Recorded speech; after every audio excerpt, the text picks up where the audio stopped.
क्या आप अपना बचपन मिस नहीं करते?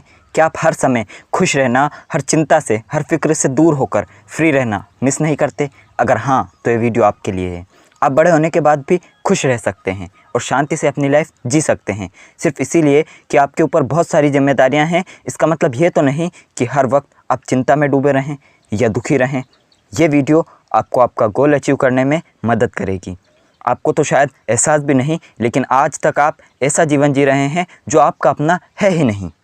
इस वीडियो को देखने के बाद आपको पता चलेगा कि आपके जो भी सपने हैं असल में वो आपके हैं ही नहीं, वो तो सोसाइटी के सपने हैं। तो आप सीखेंगे कि सोसाइटी के रूल से खुद को कैसे आज़ाद करना है, जिसने आपकी लाइफ को कंट्रोल कर रखा है। ये स्टेप्स आपको कुछ मुश्किल लग सकते हैं, लेकिन आपकी पर्सनल फ्रीडम और नए सपने की दिशा में ले जाने के लिए सिर्फ यही एक रास्ता है। नमस्ते दोस्तों, गुरु स्मृति में आपका स्वागत है। आज के वीडियो में हम द 4 एग्रीमेंट बुक के कुछ इंपॉर्टेंट लेसन्स के बारे में बात करेंगे। Be impeccable with your word. अगर आप सच में खुश रहना चाहते हैं तो आपको खुद बदलाव करने की पहल करनी होगी। इस बुक के ऑथर इसे खुद के साथ एग्रीमेंट करना कहते हैं। तो आइए पहले एग्रीमेंट के बारे में जानते हैं, जो है सोच समझकर शब्दों का इस्तेमाल करना। क्या आपको बचपन का कोई ऐसा किस्सा याद है जब आपने अपनी मम्मी को कोई जोक सुनाया हो और हंसने की जगह उन्होंने कहा हो कि चुप हो जाओ, तुम बिल्कुल भी फ़नी नहीं हो, और मुझे बिल्कुल भी हंसी नहीं आई। उस दिन से आप किसी को भी जोक सुनाने में अनकंफर्टेबल महसूस करने लगे, क्योंकि आपने अपने मन में ये बात बैठा ली कि आप एक बोरिंग इंसान हैं जो बिल्कुल भी फ़नी नहीं है। हमारे वर्ड्स बहुत पावरफुल होते हैं। जब भी हम खुद को या किसी और को जज करते हैं तो वो एक पावरफुल डिसीज़न होता है। जब आप किसी से कहते हैं कि तुम स्टूपिड हो, तो कहीं ना कहीं वो इस बात को मानने लगता है कि वो स्टूपिड है। वो पूरी ज़िंदगी तब तक खुद को स्टूपिड मानता रहेगा जब तक कोई और उसे ना कहे कि तुम स्मार्ट हो, या जब तक उसकी खुद की सोच नहीं बदल जाती। आपको अंदाज़ा भी नहीं है कि आपके वर्ड्स का किसी के मन और कॉन्फिडेंस पर क्या असर हो सकता है। इसीलिए बहुत सोच समझकर अपने वर्ड्स को यूज़ करना चाहिए। ऐसी बातें ना कहें जो आपको या दूसरों को हर्ट करे। पॉजिटिव वर्ड्स को यूज़ करके अपने अंदर और दूसरों में भी पॉजिटिव एनर्जी क्रिएट करें। इमेजिन कीजिए कि एक माँ है जो थक हार कर घर पहुँची है। पूरे दिन के काम ने उन्हें थका दिया है और अब वो सिर्फ थोड़ा सा रेस्ट करना चाहती है। उनकी एक छोटी सी बेटी थी जो उस दिन बहुत खुश थी। घर आने के बाद वो औरत अपने सोफ़े पर कुछ देर आराम करना चाहती थी, लेकिन उनकी बेटी नटखट थी और उसका सोफ़े पर उछलने के लिए मन कर रहा था। अपनी माँ को देखकर वो मस्त होकर गाना गाने लगी और सोफ़े पर जंप करने लगी। वो बहुत खुश थी और एक्साइटेड भी थी। अब बच्चे तो ऐसे ही होते हैं, नटखट और चंचल। वो अपनी धुन में ज़ोर ज़ोर से गाए जा रही थी। उसकी माँ बड़ी शांति से सब देख रही थी और उन्होंने बच्ची पर कोई ध्यान नहीं दिया और अपने काम में लग गई। वो कभी बेडरूम में जाती तो कभी ड्राइंग रूम में, पर हर जगह वो बच्ची उनकी पूंछ बन के उनके पीछे पीछे जा रही थी। लेकिन एक पॉइंट आने पर उनका पेशेंस ख़त्म हो गया और उन्होंने ज़ोर से बच्ची को डांट दिया।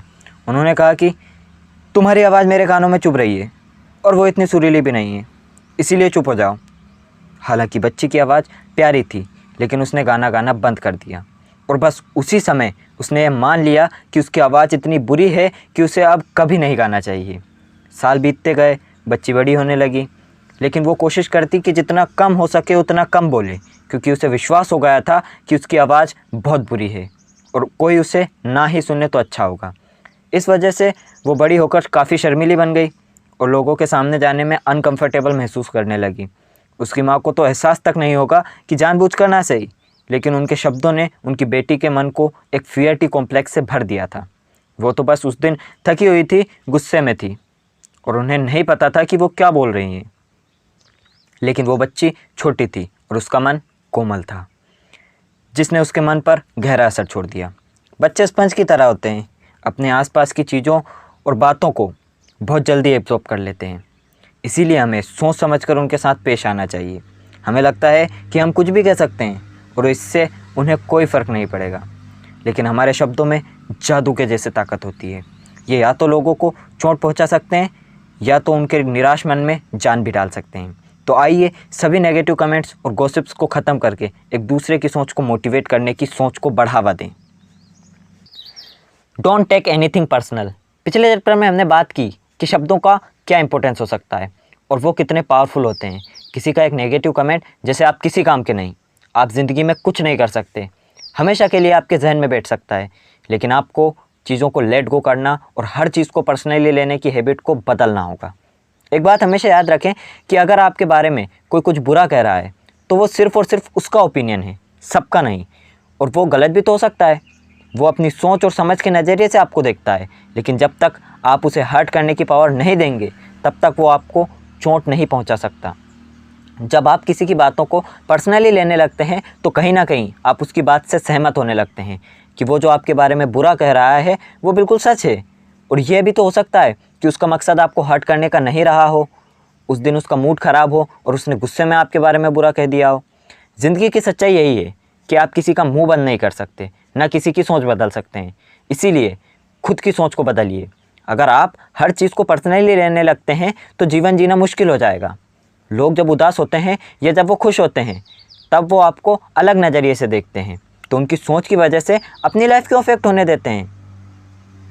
एग्जाम्पल के लिए, अगर किसी दिन आपके बॉस का मूड अच्छा हो तो वो आपसे कह देते हैं कि आप उनकी कंपनी के सबसे प्रोडक्टिव एम्प्लॉई हैं, लेकिन जिस दिन उनका मूड ख़राब हो वो आपको कंपनी का सबसे बुरा एम्प्लॉय भी कह सकते हैं। अगर आप उनके मूड और शब्दों का असर खुद पर होने देंगे तो आपने अपना रिमोट कंट्रोल तो उनके हाथों में दे दिया है, यानी अब उनके मूड के हिसाब से आपका मूड होगा। जब आप हर चीज़ पर्सनली लेने लगते हैं तो आपके लिए दूसरों के शब्द ज़्यादा इंपॉर्टेंट हो जाते हैं। ऐसे में आप खुद की अहमियत भूलने लगते हैं। ऐसे सिचुएशन में जब आपसे कोई झूठ बोलता है तो आपको दुख होता है। आपको खुद पर भरोसा रखने की ज़रूरत है। अगर आपका खुद पर कोई कॉन्फिडेंस नहीं होगा तो आपकी पर्सनालिटी ज़ीरो हो जाएगी। आपको किसी की बातें सुनकर गुस्सा होने की या दुखी होने की कोई ज़रूरत नहीं है।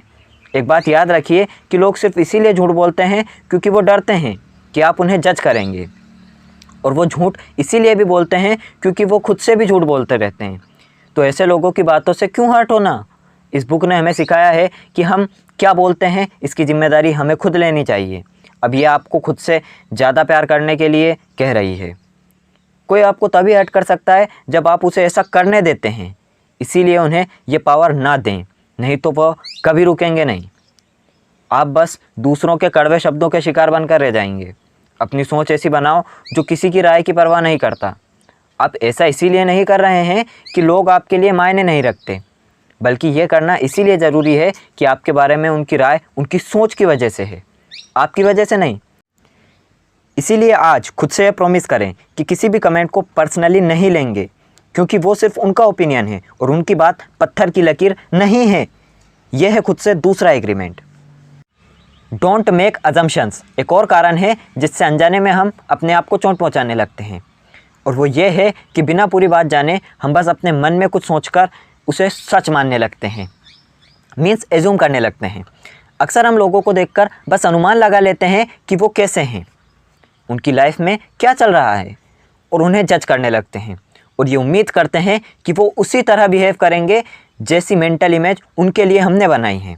लेकिन जब वो अलग तरह से बर्ताव करते हैं तो हमें दुख होता है, और इसे ही कहते हैं चीज़ों को पर्सनली लेना। हम खुद अपने दुख का कारण बन जाते हैं, या हम कह सकते हैं कि बचपन से ही हमारी सोच ऐसी बना दी गई है।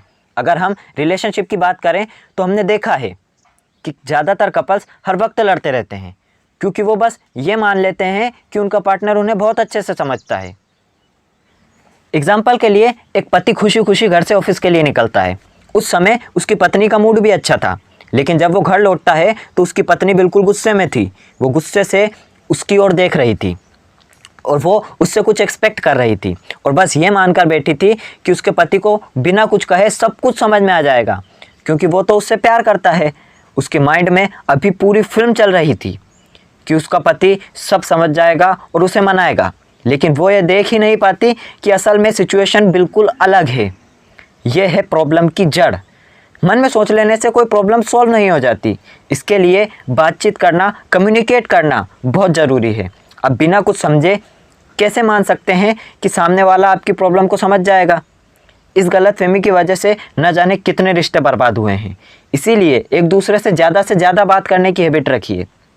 किसी से यह कहना कि तुम्हें समझ जाना चाहिए था बंद करें, क्योंकि यह रियलिस्टिक या प्रैक्टिकल नहीं है। अब जितना ज़्यादा बात करेंगे आप उतने अच्छे से लोगों को समझ पाएंगे और लोग भी आपको समझ पाएंगे। बस ये मान लेना कि वह सब जानते हैं गलत है। आप उन्हें खुलकर बात बताइए कि आप क्या चाहते हैं और क्या नहीं चाहते, और खुद से वादा कीजिए कि वो सब जानते हैं इस आदत को आप छोड़ देंगे। यह है खुद से तीसरा agreement. Always do your best. सबसे पहले हमने अपने आप से 3 एग्रीमेंट किए। पहला, अपने शब्दों को बहुत सोच समझ कर इस्तेमाल करें। दूसरा, किसी के भी कमेंट को पर्सनली लेना बंद करें। तीसरा, अपनी इमेजिनेशन से चीज़ों को मान लेने की आदत को बदलने की कोशिश करें।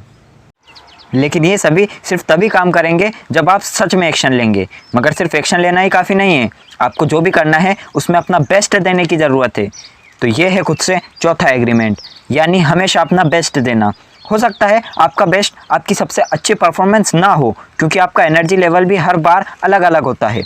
आपकी एनर्जी और आपका टाइम आपके मूड और हेल्थ पर डिपेंड करता है। इसीलिए अगर आपका बेस्ट भी आपका बेस्ट नहीं है तो चिंता मत कीजिए, समय के साथ आप हमेशा अपना बेस्ट परफॉर्म करना सीख जाएंगे। आइए इसे एग्जाम्पल से समझते हैं। एक बार की बात है, काई नाम का एक आदमी था। वो अपने जीवन के दुखों से थक गया था। काई अब खुश रहना चाहता था, इसीलिए उसने बुद्धा के मंदिर जाने का फैसला लिया। वहाँ उसकी मुलाकात एक मास्टर से हुई। काई ने उनसे मदद मांगी और काई ने मास्टर से कहा कि ज़िंदगी मुश्किल है और वो अपने सभी दुखों का दूर करना चाहता है। तो उसने मास्टर से पूछा कि खुश होने के लिए मुझे कितनी देर मेडिटेशन करना होगा? क्या मेरे दर्द को ठीक करने के लिए 4 घंटे मेडिटेशन काफ़ी है? मास्टर ने कहा, अगर तुम हर रोज़ 4 घंटे मेडिटेशन करोगे तो तुम्हारे दर्द को ठीक करने में और एक सुखी जीवन जीने में तुम्हें 10 साल लग जाएंगे। काई उनका जवाब सुन के निराश हो गया। 10 साल का समय तो बहुत लंबा था और वो तुरंत बदलाव चाहता था। उसने मास्टर से दोबारा पूछा, तो क्या 8 घंटे का मेडिटेशन करना ज़्यादा अच्छा होगा? मास्टर ने कहा कि अगर तुम 8 घंटे मेडिटेशन करोगे तो तुम्हें ठीक होने में 20 साल लग जाएंगे। ये जवाब सुनकर काई को बहुत आश्चर्य हुआ, जैसा आपको हो रहा है। वो सोच में पड़ गया कि ज़्यादा देर मेडिटेशन करने से ठीक होने में ज़्यादा समय कैसे लग सकता है। उसने मास्टर से पूछा, लेकिन ऐसा क्यों? मास्टर ने बड़ी शांति और धीरज से जवाब दिया। उन्होंने कहा कि काई को ठीक होने में ज़्यादा समय इसीलिए लगेगा क्योंकि वो हर वक्त मेडिटेशन करने में ही लीन रहेगा। वो जीवन जीना और लाइफ को एंजॉय करना तो भूल ही जाएगा, इसीलिए मेडिटेशन करने के बावजूद वो दुखी ही रहेगा। मास्टर की बातों ने काई को ऐसी सीख दी जिसे वो कभी नहीं भूल पाया। उन्होंने कहा था कि इससे कोई फ़र्क नहीं पड़ता कि तुम दिन में कितनी देर मेडिटेशन करते हो, जब तक तुम अपना बेस्ट देते रहोगे तब तक तुम खुश रहोगे। फिर चाहे वो दिन में 1 घंटा मेडिटेशन करना ही क्यों ना हो। हमेशा इस बात को याद रखें कि कुछ भी हो जाए, कभी जीने की आस को ख़त्म ना होने दें। हमेशा अपनी ज़िंदगी को खुलकर पूरी तरह से जिएं और हर काम में अपना बेस्ट परफॉर्म करने की कोशिश करें। सिर्फ रिजल्ट्स पाने की इच्छा से या काम के बदले कोई रिवॉर्ड पाने की इच्छा से काम ना करें। ये सोचकर काम करें कि आपको काम में मज़ा आता है। काम को बोझ ना समझें, बल्कि उसको एंजॉय करें। सिर्फ तब आप अपनी सच्ची खुशी को महसूस कर पाएंगे। अगर आप खुद की कदर करते हो तो आपको अपने आप से ये 4 वादे करने होंगे। पहला, अपने शब्दों को सोच समझ कर इस्तेमाल करें। दूसरा, हर बात को पर्सनली लेना बंद करें। तीसरा, बिना पूरी बात जाने चीज़ों को अज्यूम करने की आदत को बदलने की कोशिश करें। चौथा, हमेशा अपना बेस्ट परफॉर्म करें। धन्यवाद।